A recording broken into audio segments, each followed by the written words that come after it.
పచ్చిపులుసుకు కావాల్సినది ఉల్లిగడ్డ, కరివేపాకు, జీలకర్ర, ఎండుమిర్చి, పసుపు, సాల్ట్, చింతపండు రసం.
ఏ కర్రీ అయినా చేయలేస్తా కానీ పచ్చిపులుసు ఇంతవరకు చేయలేదు, నాకు రాదు అని మా ఫ్రెండ్ అడిగింది.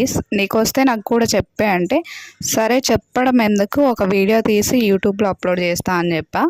తన కోసమే కాదు మీకోసం కూడా యూజ్ అవుతుందని చేసా. చూడండి, చాలా సింపుల్ అండి. ఇలా తయారు చేసుకోండి, ఎంతో రుచికరమైన పచ్చిపులుసు రెడీ మీకోసం.